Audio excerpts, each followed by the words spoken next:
6 కోట్లు వచ్చేది ఒక్కొక్కరికి ఎకరం ఉన్న వాళ్ళకి. అదే ఇప్పుడైతే నష్టపరిహారం కింద 2.5 కోట్లు ఇస్తారని చెప్పేసి 2.5 కోట్లు ఇస్తాడు పండగ క్యాష్ తీసుకుని హ్యాపీ. వీళ్ళకి ఇచ్చి వీళ్ళు 1200 గజాలు ఎక్కడిస్తారో తెలియక దానికోసం సిఆర్డిఏ చుట్టూ తిరిగి వాళ్ళు ఎప్పుడో లాటరీలు తీసి ఎప్పుడో ఇచ్చి అంటే ఇవాళకి ఇవాళ నా భూమి కోల్పోతా, నాకు ఏ ఆదాయం ఉండదు, నువ్వు ఇచ్చేటటువంటి 25,000 ఏడాదికితో బతకాలి, ప్లస్ నేను ఎప్పుడు మళ్ళీ నాకు ఫ్లాట్ ఇస్తావో తెలియదు, ఎప్పుడు ఎక్కడ ఇస్తావో తెలియదు, అది మెయిన్ రోడ్డుకు ఆనుకుని లేకపోతే కనుక లోపలికి పోతే దానికి పెద్ద వాల్యూ ఉండదు. రోడ్డు మీద ఉంటే ఇప్పుడు 1-1.5 నడుస్తుంది, 4 కోట్లు అనేది నోటితో మాట నడుస్తుంది, 1-1.5 మెయిన్ రోడ్డు పక్కన నడుస్తుంది, లోపలికి పోతే 70-80 లక్షలు. అదంతా ఎందుకు పోగొట్టుకోవాలనుకుంటారు వీళ్ళు?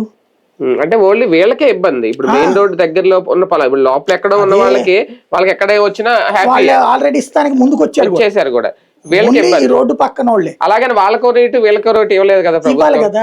ప్రభుత్వం అంటే ఇప్పుడు రియల్ ఎస్టేట్ అంటే ఇప్పుడు వీళ్ళకి ఎట్లా ఇచ్చారు? లింగమనేని వాళ్ళందరినీ ఎందుకు వదిలేశారు? వెంచర్లను వదిలేశారు. మరి మామూలు రైతులు ఎందుకు పట్టుకున్నారు? 25 మంది రైతులు ఒక ఎత్తు, ఒక రియల్ ఎస్టేట్ వ్యాపారం ఒక ఎత్తు. రియల్ ఎస్టేట్ వ్యాపారి దగ్గర 100 ఎకరాలు 200 ఎకరాలు ఉంటాయి. ఇక్కడ వీళ్ళ దగ్గర 1/2 ఎకరం 1/4 ఎకరం మీద బతికేవాడు. వీళ్ళని ఏడిపించాలా వాళ్ళని ఏడిపించాలా? అతను ఒక్కడ ఏడుస్తాడు.